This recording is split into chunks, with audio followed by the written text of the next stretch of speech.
Cleansing. Second नंबरला काय? Cleansing झाल्यावर स्क्रब. त्याच्यानंतर 3 नंबरला काय? टोनर. 4 नंबरला काय?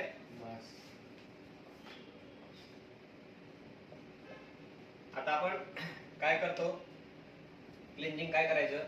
क्लायंट बेड वरती घेतलं की आपण जे पहिल्या दिवशी क्लिंजिंगचं शिकलोय step by step.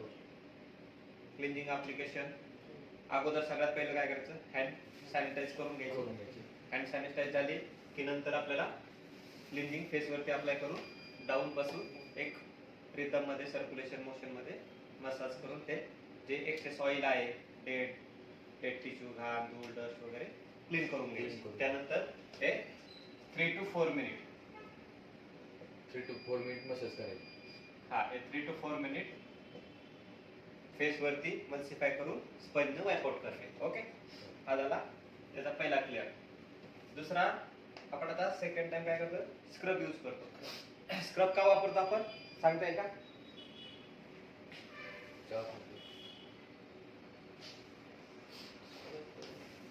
Bus face आपल्या जे काही चेहऱ्याची स्किन आहे, त्वचा आहे, क्लिंजिंगला क्लीन झाली, आपण दुसरं काम करायला रेडी.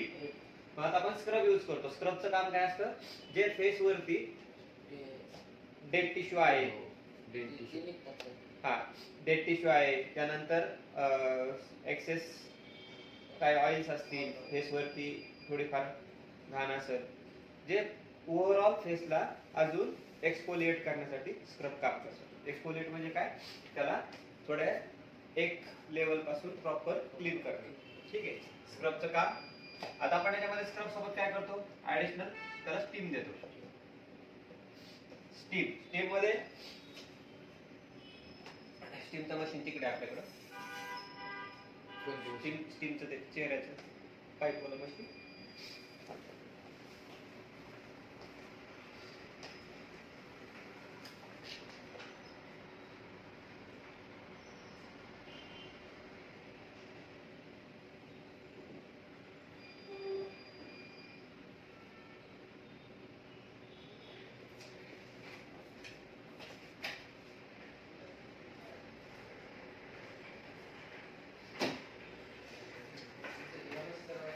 स्टीमर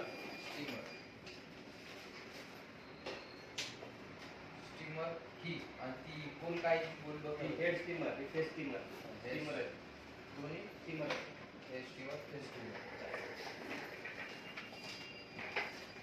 हा बघा, आपल्याकडे आपण 2 ते 3 मिनिट स्क्रब केला. स्क्रब आपण 3 मिनिट स्क्रब केला. स्क्रब नंतर स्क्रबवरच आपण त्याला स्क्रबवर घेऊ शकतो किंवा स्क्रब तुम्ही वाइप आउट करून घेऊ शकता. स्क्रबवरती आपण जर घेतोय तर हलक्या हाताने आपल्याला सर्क्युलेशन मोशन मध्ये पूर्ण फेसला स्टीम द्यायचं. स्टीम मध्ये बघा 2 प्रोब येते. हा हॉट स्टीम असतो आणि हा कोल्ड स्टीम असतो. हॉट स्टीम आपण जास्तीत जास्त यूज करतो. कोल्ड स्टीम जर एखाद्या क्लायंटला फेशियल करताना किंवा ब्लीच केलं, रेडनेस, इरिथेमा जर क्रिएट झाला, लालसरपणा दिसतोय, तो काढण्यासाठी किंवा तो नॉर्मल करण्यासाठी आपण फुल स्टीम देतो.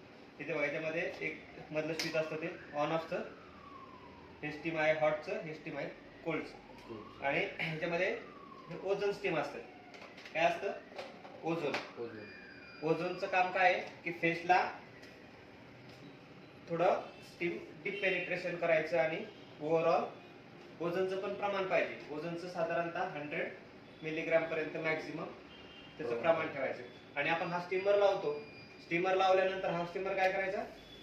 फेसवरती एक अंतर ठेवायचं आणि शक्यतो हा जो नोझल आहे, हा नोझल आपल्या हनवटीवर ठेवायचा. असा इथे ठेवला ना आपण असं या डिस्टन्सनं, ते सगळीकडे फेसवरती स्टीम लागते.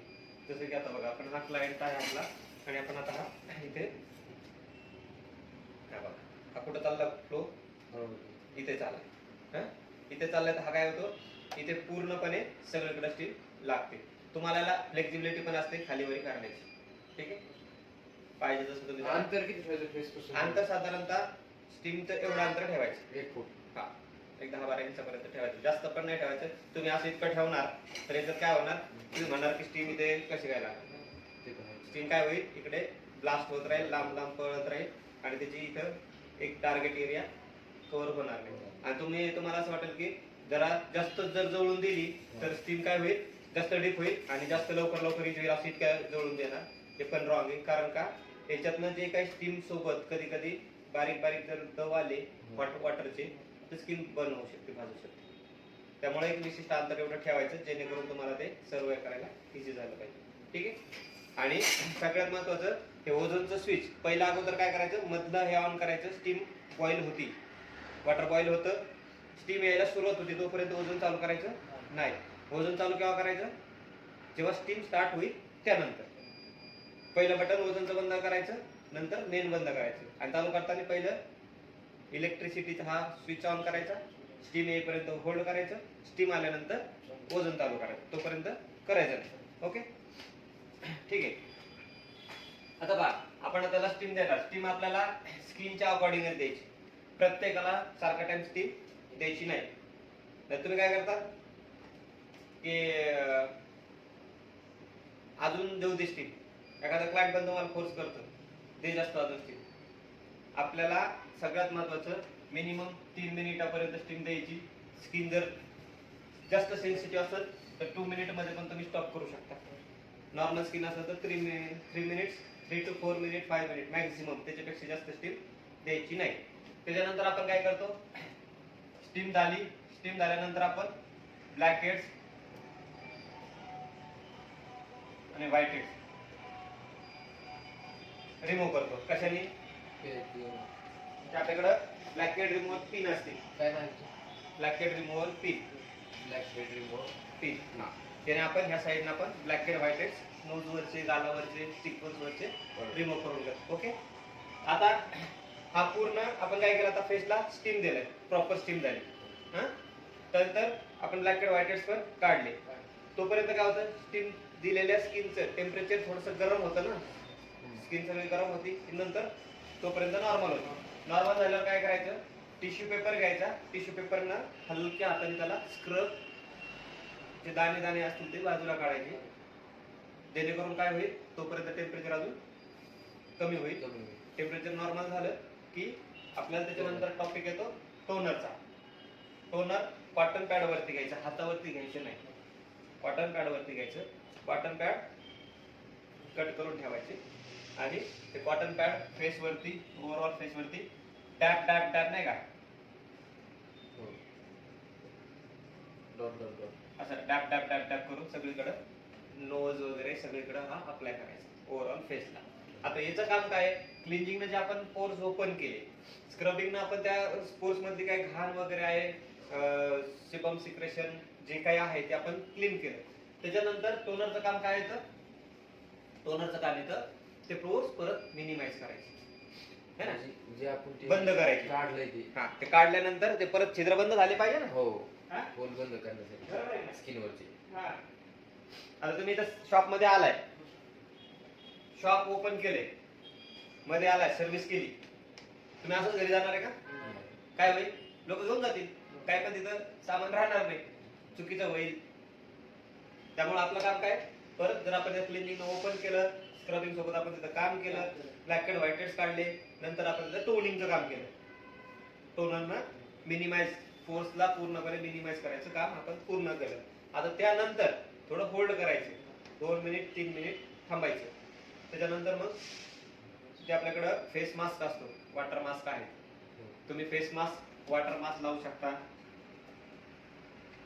जेल मास्क लावू शकता किंवा सीट मास्क पण लावू शकता. कुठलाही mask, face mask, mud mask लावू शकता. ठीक आहे, चालू आहे. कळालं. आता याच्यानंतर हा आपला झाला पूर्ण क्लीनअपचा जर्नी. मग आता क्लीनअप झालं क्लायंटचं, फेस मास्क पूर्ण स्पंजने आपण वाईप आउट केला. आता फेस मास्क किती टाइम होल्ड करायचं, सगळ्यात महत्वाचा पॉईंट आहे. बरोबर आहे, आपण चंदन पावडरचा पॅक लावतो, मुलतानी माती लावतो किंवा जे काही मास्क असतील फेस मास्क ते लावतो, मड मास्क असेल, कुठलाही मास्क असेल. जर वॉटर बेस्ड मास्क असतील ना, तुम्हाला सीट मास्क वगैरे असेल तर त्यावर टायमिंग दिलेला असतो 15 ते 20 मिनिटं अप्लाय करायचा. व्हिटॅमिन सीचा मास्क आहे, हॅलोरोनिकचा मास्क आहे. ओके. पण जे वॉटर मास्क आहेत, पावडर माती सोबतचे पावडरचे मास्क आहेत, ते आपण जेव्हा फेसवर लावतो ना तेव्हा त्याला साधारणतः, जर ऑइली स्किन असेल, ऐकून घ्या, जर स्किन ऑइली असेल तर आपल्याला पूर्ण पॅक ड्राय होऊ द्यायचं. ओके. ऑइली स्किन अगोदर आपण अनालाइज करतो ना क्लायंटला, स्किन ऑइली आहे, ड्राय आहे, कॉम्बिनेशन आहे. ठीक आहे. जर ऑइली असेल तर आपण पूर्ण फेसवर लावल्यावर तो ओला दिसतो, तो पूर्ण सुकला पाहिजे. सगळं सुकेपर्यंत मास्क लावलं. हा, मास्क लावायला सुकेपर्यंत थांबायचं. जर ऑइली स्किन असेल, ड्राय स्किन असेल, बरोबर आहे, ड्राय स्किन असेल ना तर फेसवर कुठेतरी चिकबोन्सला, नोजला, फोरहेडला, हा नॅपेरिया इकडे कानाच्या जवळ, तिथे कुठे पण ड्रायचा पॅच पडला की तो वाईप आउट करायचा. कोणत्या स्किनसाठी? ड्राय स्किनसाठी. कळालं?